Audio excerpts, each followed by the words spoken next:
Hey, hi everyone, this is Mayank Kothari, and today in this video we are going to discuss about the scope and objectives of the financial management. So scope वाला part काफ़ी छोटा है. What the main we are going to discuss in this video is about the objectives of the financial management. Financial management का basic purpose क्या होता है, why financial management, किस मुद्दे से हम finances को manage करते हैं. Let's talk about the scope of the financial management till now. Okay, before starting with the scope and objectives of the financial management, एक बार रिवाइज कर लेते हैं.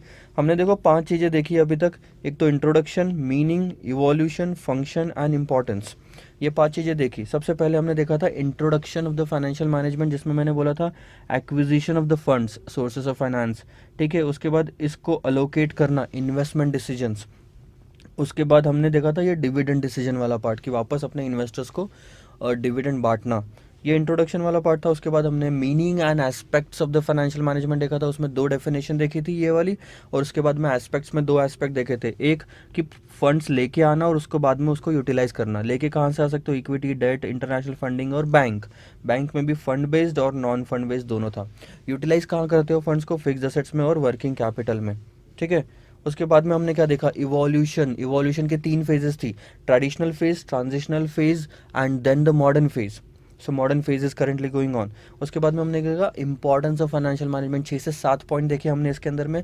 पहले 3 पॉइंट बैलेंस शीट से रिलेटेड थे, बाद के 4 पॉइंट आपके प्रॉफिट एंड लॉस अकाउंट से रिलेटेड है. सो सबसे पहला पॉइंट था कि आपका ओवर इन्वेस्टमेंट नहीं होना चाहिए फिक्स्ड एसेट्स में. फिर कैश इनफ्लो आउटफ्लो मेंटेन करके रखना है. उसके बाद में वर्किंग कैपिटल में सफिशिएंट बैलेंस होना चाहिए था. ये 3 पॉइंट थे आपके बैलेंस शीट से रिलेटेड. उसके बाद में था सेल्स के रेवेन्यू के टारगेट सेट करना. उसके बाद ये जो सेलिंग होती है इसके प्राइसेस इस तरह से सेट करना, करेक्ट प्राइसेस, ताकि प्रॉफिट बढ़ाया जा सके. थोड़ा और नीचे आओ, प्रॉफिट एंड लॉस अकाउंट में एक्सपेंसेस आते हैं. एक्सपेंसेस को कंट्रोल करना, controlling the general and administrative expenses. ठीक है. और नीचे आओ तो आता है टैक्स वाला पार्ट, टैक्स की प्लानिंग करना. So tax planning is another thing. ये 4 चीज़ें प्रॉफिट एंड लॉस अकाउंट में याद रहनी चाहिए. अगर क्वेश्चन आता है इंपॉर्टेंस बताओ फाइनेंशियल मैनेजमेंट का, याद दिमाग में बिल्कुल आना चाहिए. 3 पॉइंट थे बैलेंस शीट के, 4 पॉइंट थे आपके प्रॉफिट एंड लॉस अकाउंट के. उसके बाद में अब हम देखेंगे objectives of the financial management. कोई भी बिजनेस अगर मैं स्टार्ट करता हूँ, ध्यान दीजिएगा मेरे मैं क्या बोले जा रहा हूँ आपको. कोई भी बिजनेस अगर शुरू करता है तो उसका मेन पर्पज़ क्या होता है, क्यों शुरुआत होती है बिजनेस की, प्रॉफिट कमाने के लिए. सो पहला ऑब्जेक्टिव क्या हो गया, प्रॉफिट मैक्सिमाइजेशन. कोई भी चाहेगा कि मेरी कंपनी का, मेरी ऑर्गेनाइजेशन का, मेरी छोटी सी दुकान का प्रॉफिट बढ़े. मेरा मेन उद्देश्य क्या होता है, प्रॉफिट को मैक्सिमाइज करना. This is the first objective of the profit maximisation. But आधे से ज़्यादा मैं आपको प्रैक्टिकलिटी बताता हूँ. जितनी भी दुकानें आप आसपास देखते हो, जितने भी आप कंपनीज आसपास देखते हो, 70% लोग प्रॉफिट मैक्सिमाइजेशन पे बहुत फोकस करते हैं. उनको सिर्फ प्रॉफिट बढ़ाना होता है. बहुत ही कम कंपनीज ऐसे होती है जो प्रॉफिट के भी बियॉन्ड देखती है. सिर्फ प्रॉफिट मैक्सिमाइजेशन पे फोकस करना आपको प्रॉब्लम में डाल सकता है. क्यों? क्योंकि बहुत सारी प्रॉब्लम इसकी वजह से अराइज हो सकती है. सर प्रॉब्लम कैसी कैसी है जो अराइज हो सकती है, इस पे क्वेश्चन भी आता है. आपको एग्जाम में क्वेश्चन आ सकता है कि लिमिटेशंस बताओ प्रॉफिट मैक्सिमाइजेशन की, क्या क्या प्रॉब्लम खड़ी हो सकती है सिर्फ अगर प्रॉफिट मैक्सिमाइजेशन पे फोकस किया तो. आइए देखते हैं 2-3 question. So this is the first part, profit maximisation. This is going to be the first objectives of the financial management. Profit को मैक्सिमाइज करना यानी कि कंपनी का प्रॉफिट बढ़ाना. क्या क्या प्रॉब्लम फेस हो सकती है देखो. सबसे पहली प्रॉब्लम, एक्सप्लेन करो द लिमिटेशन. सबसे पहले यानी कि क्या क्या क्वेश्चंस आ सकते हैं एग्जाम में, मैं दोनों साथ में लेके चल रहा हूँ. एग्जाम में किस तरह के क्वेश्चन आएंगे प्रॉफिट मैक्सिमाइजेशन पर फोकस करने की प्रॉब्लम से related. So explain the limitation of profit maximisation of objectives और फाइनेंशियल मैनेजमेंट का जो ये ऑब्जेक्टिव है प्रॉफिट मैक्सिमाइजेशन, उसकी लिमिटेशन एक्सप्लेन करो. दूसरा एक अलग तरीके से अगर क्वेश्चन को फ्रेम करना है तो profit maximisation is not an operationally feasible criteria. तो क्यों? एक क्वेश्चन ये भी आ सकता है कि problems faced with the profit maximisation objective. क्या क्या प्रॉब्लम आपको फेस करनी पड़ सकती है प्रॉफिट मैक्सिमाइजेशन वाली ऑब्जेक्टिव में. सो ये तीनों का मतलब और आंसर एक ही लिखना है. 4 आपको बेसिक पॉइंट्स लिखने हैं इसके अंदर में, याद रखना. सबसे पहला पॉइंट, प्रॉफिट टर्म बहुत वेग टर्म है. क्यों वेग है? बिकॉज ये कौन सा प्रॉफिट की बात कर रहा है ये नहीं बताता आपको. प्रॉफिट मैक्सिमाइजेशन, क्या आप earning before interest and tax की बात कर रहे हैं? देखो जैसे मैं आपको एग्जांपल के तौर पे बताऊं, दिस इज़ वेग, ये आपको ध्यान में रखना है पहला पॉइंट। सो अगर मैं आपको एग्जांपल के तौर पे बताऊं तो ये ले लो सेल्स है, ठीक है। इसके बाद में कॉस्ट आ गया, तो हम यहाँ पे निकालते हैं EBIT, इसमें से हम इंटरेस्ट माइनस करते हैं तो आता है EBT, इसमें से टैक्स माइनस करते हैं तो यहाँ आता है EAT, ठीक है। इसमें से डिविडेंड माइनस करो तो फिर वो इक्विटी वालों के लिए जो EAT बचा है वो आता है। अब इसमें से प्रॉफिट कौन कौन सा है? Earning before interest and tax भी प्रॉफिट है, अर्निंग बिफोर टैक्स भी प्रॉफिट है, अर्निंग आफ्टर टैक्स भी प्रॉफिट है, और इक्विटी अर्निंग आफ्टर टैक्स भी प्रॉफिट है। कौन से प्रॉफिट की बात कर रहा है ये पता नहीं चलता प्रॉफिट मैक्सिमाइजेशन में, because that is why it is called as vague term. Vague मतलब स्पेसिफिक नहीं है, कोई आइडिया नहीं आता। इसके बाद में ये रुपीज़ में होता है, कई बार ये परसेंटेज में भी हो सकता है कि मैंने 10% प्रॉफिट कमाया, हम ये भी तो बोलते हैं मैंने 15% प्रॉफिट कमाया, कभी मैं बोलता हूँ मैंने 2 करोड़ रुपए प्रॉफिट कमाया। सो ये वेग होने की वजह से, मतलब ये टर्म वेग है, इतना वेग है कि आपको ये नहीं समझ में आता कि ये परसेंटेज की बात कर रहा है या रुपीज़ की बात कर रहा है। So the first problem is the profit maximisation, जो प्रॉफिट टर्म जो है ये वेग है। दूसरा पॉइंट, टाइमिंग हम भूल जाते हैं। प्रॉफिट मैक्सिमाइज करने अगर हमारा पर्पज़ रहा तो हम ऐसे भी प्रोजेक्ट सिलेक्ट कर लेंगे जो कि शायद बहुत सालों बाद प्रॉफिट देंगे। फॉर एग्जांपल मैं बताता हूँ, second, profit maximisation as an objective does not take into account the time pattern of returns, ठीक है। सो यहाँ पे मैं पैटर्न नोट करूँगा। सो टाइम पैटर्न की बात मैं करता हूँ। मान लो आपके पास में 2 प्रोजेक्ट है, project A, project B. Project A आपको 10 करोड़ का प्रॉफिट देगा, प्रोजेक्ट बी आपको 2 करोड़ रुपए का प्रॉफिट देगा, ठीक है। अब 2 करोड़ भी नहीं, उसको ले लो 8 करोड़ रुपए का प्रॉफिट देगा। तो अब अगर आपका प्रॉफिट मैक्सिमाइजेशन उद्देश्य रहा, मेन ऑब्जेक्टिव रहा, तो आप प्रोजेक्ट ए सिलेक्ट करोगे। लेकिन अब मैं डिटेल बताता हूँ, ये 1 2 3 4 5 साल बाद आपको 10 करोड़ रुपए देगा, मतलब हर साल 10 करोड़ रुपए देना शुरू कर देगा। लेकिन ये जो 8 करोड़ रुपए है ये जो 8 करोड़ रुपए है, या फिर आप बोलो ये 5 साल बाद 10 करोड़ रुपए देगा, सिर्फ एक ही बार मान लो, ठीक है। और ये जो 8 करोड़ रुपए है ये आपको शायद हर साल मिलेंगे। कितने, 5 साल लिया ना, एक काम करते हैं 8 divided by 2, sorry 8 divided by 5, 1.6। सो मान लो हर साल आपको इसमें 1.6 करोड़ मिल रहा है। अब अगर आप सिर्फ प्रॉफिट ही देखोगे तो आप प्रोजेक्ट ए को सिलेक्ट कर लोगे। मेरे हिसाब से तो प्रोजेक्ट बी बहुत अच्छा है। क्यों? क्योंकि उसमें हर साल कैश इनफ्लो हो रहा है, मैं कैश को तवज्जो दे रहा हूँ, प्रॉफिट को नहीं।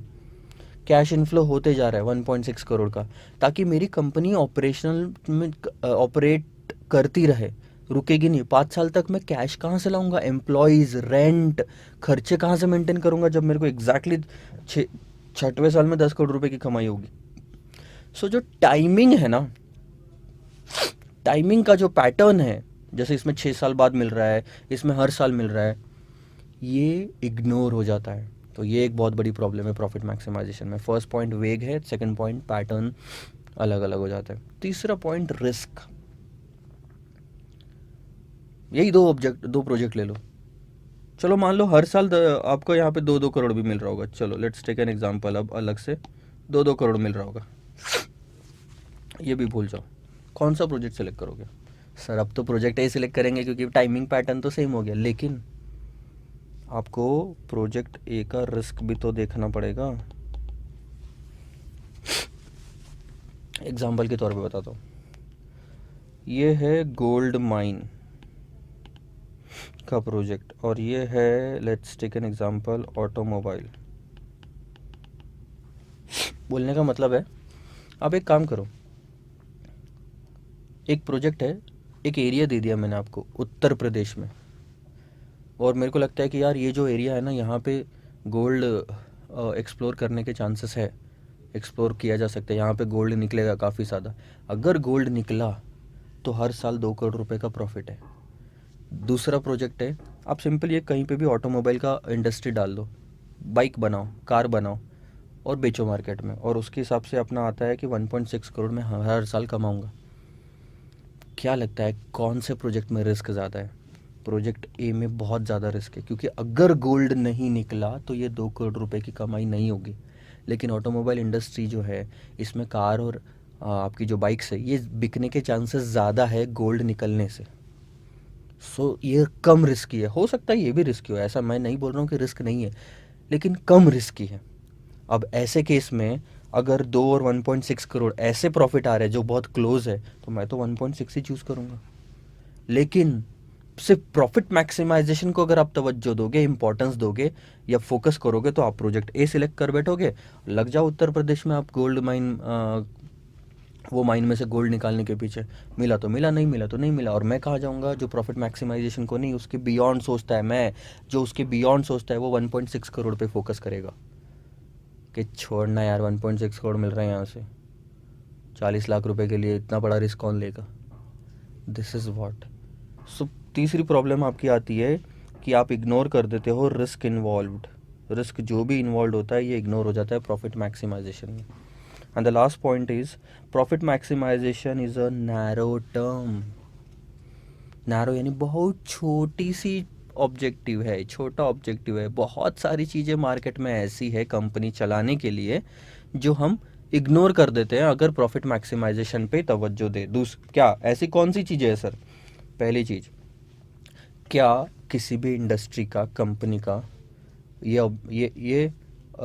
किसी भी कंपनी ने ये ध्यान में नहीं रखना चाहिए कि कंपनी चलते वक्त में पोल्यूशन ना हो, एयर पोल्यूशन ना हो, वाटर पोल्यूशन ना हो?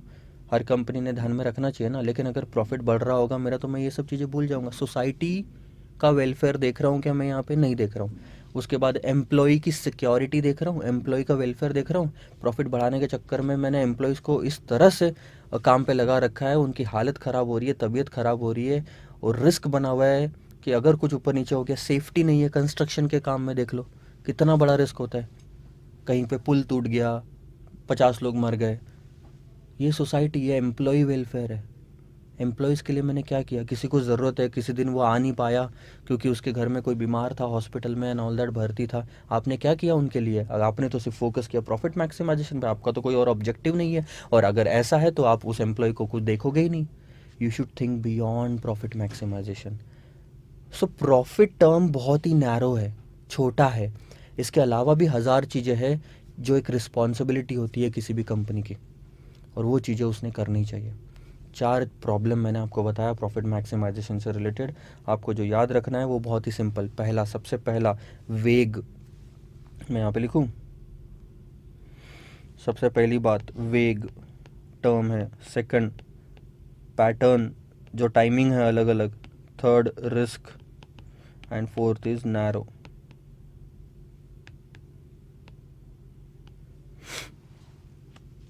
बस ये चीज़ें याद रखो, आपको ख़त्म, याद रहेगा सब कुछ। सो हम वापस मुद्दे पे आते हैं। हम देख रहे थे इस वीडियो में objectives of the financial management, और उसमें सबसे पहला ऑब्जेक्टिव था profit maximisation. Profit maximisation important है, नहीं ऐसी कुछ भी बात नहीं है कि नहीं है इंपॉर्टेंट, बट एक लिमिटेड स्कोप में इंपॉर्टेंस इसको तवज्जो देनी चाहिए। लेकिन दूसरा ऑब्जेक्टिव क्या है सर? इसके बियॉन्ड अगर हम सोचें तो दूसरा ऑब्जेक्टिव आपका आता है वेल्थ और value maximisation. Sir wealth maximisation, wealth यानी तो पैसा होता है, पैसा यानी कि प्रॉफिट, प्रॉफिट मैक्सिमाइजेशन ही तो हुआ? नहीं, ऐसी बात नहीं है। वेल्थ मैक्सिमाइजेशन क्या है? ये वैल्यू जो होती है, ये वैल्यू कैसे निकलती है पता है? Present value of benefits minus present value of cost. Wealth maximisation, value maximisation में आप प्रॉफिट के बियॉन्ड सोचते हो। आप ये सोचते हो कि इस कंपनी के जितने भी शेयर होल्डर है मार्केट में, उनकी मार्केट की जो प्राइस है इक्विटी शेयर की, वो बढ़ाई जाए। और सिर्फ इक्विटी शेयर की प्राइस ध्यान में रखना, प्रॉफिट से नहीं बढ़ती। मैं एग्जांपल के तौर पे बताता हूँ। रिलायंस इंडस्ट्रीज़ लिमिटेड, मान लो रिलायंस इंडस्ट्रीज़ लिमिटेड, इस साल उसने 100 करोड़ रुपए कमाए, तो प्रॉफिट, इक्विटी शेयर की प्राइस ऊपर जाएगी। 3 दिन बाद में एक न्यूज़ आती है कि सिक्योरिटी मेजर्स नहीं थे कंपनी में, 4 वर्कर्स की मौत हो गई। ये गलत इम्पैक्ट है। क्या शेयर की प्राइस नीचे नहीं आएगी? आएगी। एम्प्लॉय ने स्ट्राइक कर दी कंपनी में क्योंकि सैलरी नहीं मिल रही, नीचे आएगी। एक और न्यूज़ मार्केट में आती है कि रिलायंस इंडस्ट्रीज़ अपने फैक्ट्री से निकला हुआ जो पूरा वेस्ट है वो नदियों में बहा रही है और पानी ख़राब कर रही है। ये अगर मार्केट में न्यूज़ आई, शेयर की प्राइसेस नीचे आएगी। सोसाइटी को देखना ज़रूरी है अगर शेयर की प्राइसेस बढ़ाना है तो। अपार्ट फ्रॉम प्रॉफिट क्या क्या ज़रूरी है बताता हूँ। सोसाइटी को देखना ज़रूरी है, एम्प्लॉय वेलफेयर देखना ज़रूरी है, एजुकेशन को बढ़ावा दो, सोसाइटी के लिए कुछ करो, टैक्सेस प्रॉपरली पे करो ताकि कोई लीगल नोटिस वगैरह ना आए आपको। बियॉन्ड प्रॉफिट देखो, कस्टमर सेटिस्फैक्शन देखो। यार मैं आज ओप्पो वीवो के मोबाइल लेके खुश नहीं होता। माइक्रोमैक्स के मोबाइल आते थे किसी ज़माने में, बहुत ही रद्दड़ मोबाइल होते थे, मैं गालियाँ मारता था। मतलब मैंने तो नहीं लिया, मैं बता रहा हूँ एग्जांपल। तो ये कस्टमर सेटिस्फैक्शन हुआ ही नहीं, तो यहाँ पे कंपनी के शेयर प्राइसेस नीचे आना शुरू हो जाएगी। सो सिर्फ प्रॉफिट से काम नहीं बनता। अगर आपको वेल्थ मैक्सिमाइज करना है, वेल्थ मैक्सिमाइज करने का मतलब हो गया इंक्रीज करना शेयर प्राइस, और शेयर प्राइस इंक्रीज से प्रॉफिट से नहीं होती सर। इसके बाद आपको एम्प्लॉय बेनिफिट्स देखना है, ठीक है, आपको सोसाइटी देखनी है, आपको टैक्सेस देखने हैं, कंप्लायंसेस जो होते हैं, ठीक है, आपको एजुकेशन देखना है और बहुत सारी चीज़ें, कस्टमर सेटिस्फैक्शन हो गया, ये सारी चीज़ें देखना ज़रूरी है और तब जाके वेल्थ मैक्सिमाइज होता है। सो दोनों जो मैंने आपको ऑब्जेक्टिव बताया, profit maximisation and wealth maximisation इतना बड़ा है, प्रॉफिट मैक्सिमाइजेशन छोटा है। प्रॉफिट मैक्सिमाइजेशन से प्रॉफिट पे फोकस करता है, वेल्थ मैक्सिमाइजेशन बहुत सारे पॉइंट्स पे फोकस करता है। और अगर वेल्थ मैक्सिमाइजेशन के पीछे जाओगे तो प्रॉफिट अपने आप हो जाएगा। हाँ, हो सकता है कुछ सालों तक आपका प्रॉफिट ना हो। बहुत सारी ऐसी कंपनीज है जो कि सालों तक नुकसान में थी प्रॉफिट कमाने के पहले, लेकिन फिर भी आज उनकी वैल्यू अरबों खरबों में, बिना प्रॉफिट कमाए सर, अरबों खरबों में। Latest example I will tell you, Flipkart. Walmart ने फ्लिपकार्ट को 1 लाख करोड़ में खरीदा, 77% अराउंड शेयर्स उसके। फ्लिपकार्ट स्टार्टिंग से लेके एंड तक आज तक नुकसान में ही थी, लॉसेस, हर साल लॉसेस, प्रॉफिट हुआ ही नहीं। तो उसकी कंपनी की वैल्यू 77% जो शेयर्स थे वो 1 लाख करोड़ की वैल्यू कैसे हो गई? क्योंकि उसने पहले फोकस किया मार्केट में, अपना प्रोडक्ट में लीडरशिप क्रिएट करने में, मार्केट में अपने प्रोडक्ट से रिलेटेड मार्केट शेयर एक्सपांड करने में। उसने फोकस किया सोसाइटी पे, एम्प्लॉय पे, वेलफेयर पे, एजुकेशन पे। ये सारे पॉइंट ज़रूरी है। तो सर एग्जैक्टली कि क्या प्रोसेस होती है वेल्थ मैक्सिमाइजेशन की, ठीक है, मैं आपको कुछ चीज़ें बताता हूँ, ध्यान दो। ये बैलेंस शीट है, यहाँ होता है इक्विटी, डेट, ठीक है। सिर्फ इक्विटी की वैल्यू बढ़ाना यानी कि सिर्फ इक्विटी शेयर। अगर मैं बोलूँ मैं फर्म की वैल्यू बढ़ा रहा हूँ तो फर्म की वैल्यू बढ़ाना यानी कि इक्विटी और डेट दोनों की वैल्यू बढ़ाना। आगे देखो, मैं कुछ चीज़ें आपको बताता हूँ, एक प्रोसीजर है, अपन ने इंस्टीट्यूट से ही लिया ये चीज़। एक एक स्टेटमेंट पढ़ेंगे और आपको लॉजिक, सॉरी, कनेक्शन समझ में आएगा। स्टॉक होल्डर्स जो होते हैं, कंपनी के जो शेयर होल्डर होते हैं, ये लोग हायर करते हैं मैनेजर्स को ताकि उनकी कंपनी चलाई जा सके, ठीक है। सो मेरी कंपनी है कॉन्फ्रेंस प्राइवेट लिमिटेड, मैं हायर करता हूँ 2-3 लोगों को मेरी कंपनी में और उनको देता हूँ कि आप लोग कंपनी को चलाओ मेरे प्रेजेंस में। सो जो आप जैसे वीडियोस मेरे देखते हैं, तो जैसे वीडियोस की एडिटिंग हो गई, कस्टमर का सपोर्ट हो गया, पेमेंट हो गए, अकाउंट्स हो गए, ये सारी चीज़ें कोई और देखता है मेरे यहाँ पे, मैं नहीं देखता। मैं तो अपने सब्जेक्ट पे फोकस करता हूँ, एजुकेशन पे फोकस करता हूँ। तो मेरे यहाँ पे कोई और देता है तो मैंने किसी और को दिया, मेरे पार्टनर्स भी हैं यहाँ पे, ठीक है। तो मैंने एम्प्लॉय किया लोगों को, ठीक है। और because stock holders have absolute power to hire and fire manager. मैं कौन हूँ? Stock holder. मेरे पास में पूरी पावर है क्योंकि कंपनी मेरी है। मेरे पास में पूरी पावर है कि मैं हायर कर सकता हूँ किसी को, मैं फायर भी कर सकता हूँ किसी को अगर काम नहीं किया तो। आई बात समझ में आपको? मेरे पास पावर होती है तो क्या सब लोग डरे हुए रहेंगे? डरे हुए इन द सेंस उनको पता रहेगा ये चीज़ कि भैया अपना इंटरेस्ट छोड़ो, पहले कस्टमर्स को सेटिस्फाई करो। Managers set aside their interest and maximise करते हैं स्टॉक की प्राइसेस को। तो जितने भी मैनेजर्स होंगे मेरे यहाँ पे, वो अपना इंटरेस्ट छोड़ देंगे फिलहाल, क्योंकि उनको पता है, सॉरी, क्योंकि उनको पता है कि अगर हमने सिर्फ हमारा देखा तो स्टॉक की प्राइसेस कस्टमर सेटिस्फैक्शन कहीं अफेक्ट ना हो, तो वो कोशिश करते हैं कि स्टॉक की प्राइसेस इंक्रीज की जाए, यानी कंपनी की वैल्यू बढ़ाई जाए। वो कैसे पॉसिबल है? कस्टमर स्टूडेंट्स को सेटिस्फाई करके, टेक्निकल सपोर्ट प्रॉपर देके, ये देखे वो देखे वो देखे। हाँ होता है, 100 में से 10 एक लोग फिर भी नाराज़ होते हैं, that is something you can not help it, but you have to show your dedication because markets are efficient. अब क्या होता है कि कस्टमर सेटिस्फाई हो रहा है, अब मार्केट इफिशिएंट है, माउथ टू माउथ पब्लिसिटी होती है। अगर आप सेटिस्फाई होते तो आप क्या करते हो? आप लोगों में फैलाते हो। मयंक सर के लेक्चर्स ले लो, उससे क्या होता है? स्टॉक होल्डर्स की वेल्थ मैक्सिमाइज होती है, मेरी वेल्थ मैक्सिमाइज होगी। धीरे धीरे धीरे धीरे मेरी वैल्यू बढ़ेगी। मैं एग्जांपल दे रहा हूँ आपको, धीरे धीरे धीरे धीरे मेरी वैल्यू बढ़ेगी। और because lenders are fully protected from the share holders action, share holder का एक्शन था ये सारा का सारा, ठीक है। आज मैं अगर बैंक के पास में जाता हूँ लोन लेने के लिए, बैंक को पता है मेरी मार्केट में वैल्यू क्या है, मेरी कंपनी का प्रॉफिट क्या है, मेरे कस्टमर्स के रिस्पॉन्स क्या है, रिव्यूज़ क्या है, और मेरी मार्केट में कितनी पहुँच है। तो इससे वो लोग सेटिस्फाइड रहते हैं। अगर उन्होंने मेरे को लोन दिया तो उनको पता है, वो शांति से घर पे सो रहे हैं, उनको पता है कि मैं अपना, अगर मैंने लोन लिया तो उनका इंटरेस्ट मैं चुका दूंगा। तो सबसे पहले मैंने बात की थी यहाँ तक स्टॉक होल्डर, शेयर होल्डर की वेल्थ मैक्सिमाइज हुई। अब क्या हुआ? इसमें लेंडर्स भी इंक्लूड हो गए, वो भी शांति से जी रहे हैं क्योंकि उनको पता है उनका उनका इंटरेस्ट मिल जाएगा। तो शेयर होल्डर्स का इंटरेस्ट भी सेटिस्फाई हो रहा है, लेंडर्स का भी इंटरेस्ट सेटिस्फाई हो रहा है। इससे पूरी value of the firm maximise हो रही है। Firm value is maximise, firm value includes equity plus debt. So यहाँ पे इक्विटी था, इसमें आपने डेट डाला तो फर्म की वैल्यू भी मैक्सिमाइज हुई।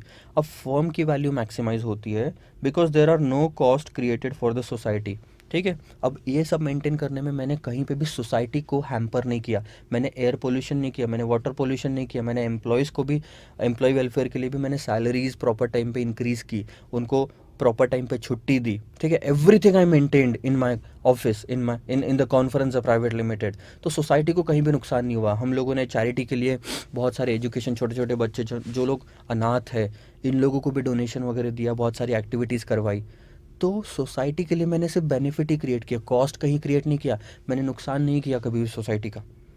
तो इससे क्या होता है? सोशल वेलफेयर क्रिएट होता है। कॉन्फ्रेंस का नाम पूरे मार्केट में लोग सिर्फ प्रॉफिट कमाने के लिए नहीं, एक अच्छा इंसान है ऐसा बोलेंगे।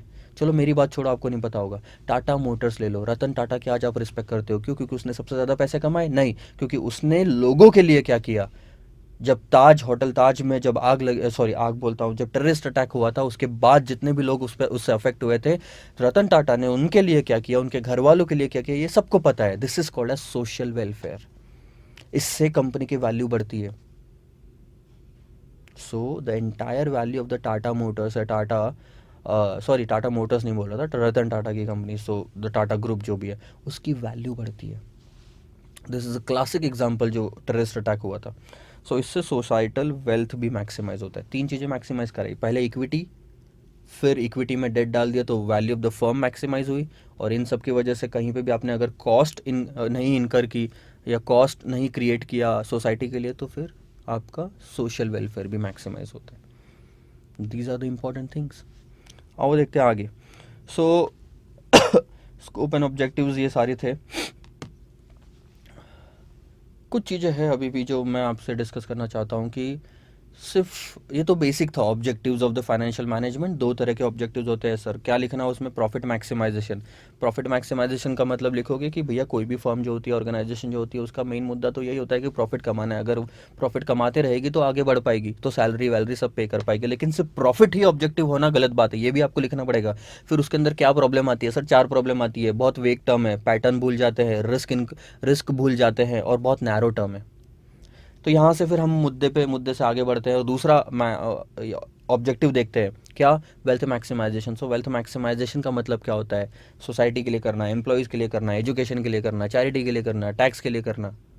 फिर ये प्रोसीजर मैंने आपको बताई थी कि स्टॉक होल्डर्स, मैं स्टॉक होल्डर हूँ, मैं मैनेजर्स को हायर फायर कर सकता हूँ, तो वो लोग अपना इंटरेस्ट छोड़ के पहले स्टूडेंट्स को सेटिस्फाई करने में लगे रहते हैं। इससे कंपनी की वेल्थ बढ़ती है, तो स्टॉक होल्डर्स की वेल्थ बढ़ी। इससे लेंडर्स खुश रहते, तो वैल्यू ऑफ द फर्म बढ़ी।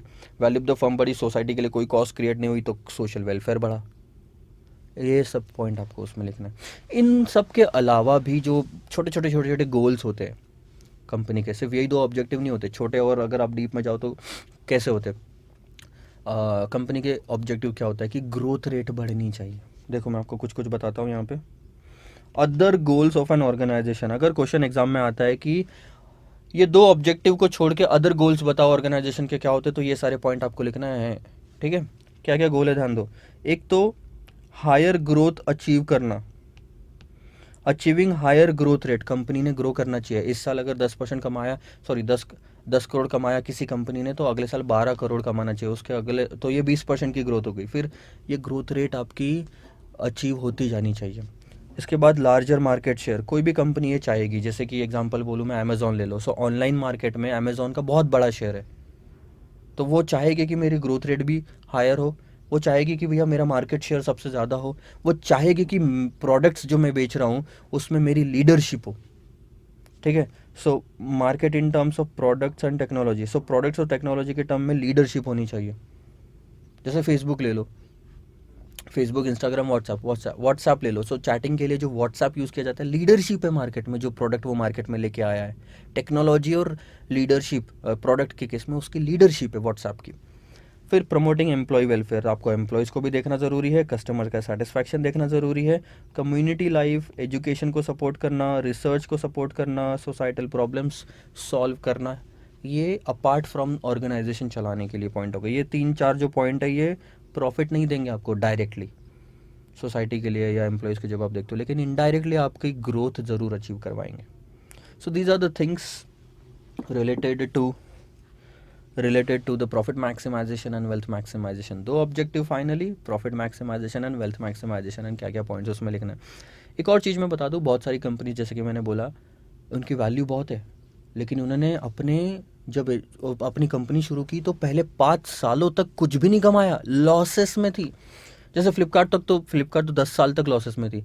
बहुत सारी कंपनी ऐसी है जो कि पहले 5 साल तक लॉसेस में ही थी। मैं आपको बता देता हूँ कौन कौन सी ऐसी कंपनीज थी। आओ देखते हैं। 5 successful companies that didn't make a dollar for 5 years। और आप बहुत सारी कंपनीज को जानते हैं इसमें से, मतलब 5 साल तक सर इन लोगों ने $1 का, $1 का भी प्रॉफिट नहीं कमाया। The very first company is FedEx. FedEx को जानते हैं, कुरियर जो आपके आते हैं ना, जैसे अपने यहाँ पे कौन कौन से कुरियर वाले, बहुत सारे कुरियर वाले, क्या नाम है एक का, मैं नाम भूल गया, जो वो DTDC एक है, जैसे वैसे ही फेडेक्स है, इंटरनेशनल कंपनी। ठीक है, इंडिया में भी है। 5 सालों तक कुछ नहीं कमाया, फिर भी ऑपरेट करती रही। कस्टमर को सेटिस्फाई करना इंपॉर्टेंट था उस टाइम पे। उसके बाद में अमेज़ॉन को आप जानते हैं। टर्नर ब्रॉडकास्टिंग सिस्टम, ये टीवी चैनल से रिलेटेड है। ESPN चैनल जो स्पोर्ट्स का आता था। And then Tesla Motors, Elon Musk की जो कंपनी है टेस्ला मोटर्स, ये सारी companies. So this is it. This is all about the scope and objectives of financial management. Note down all these things and then we'll meet in the next video with the new concept. Bye bye.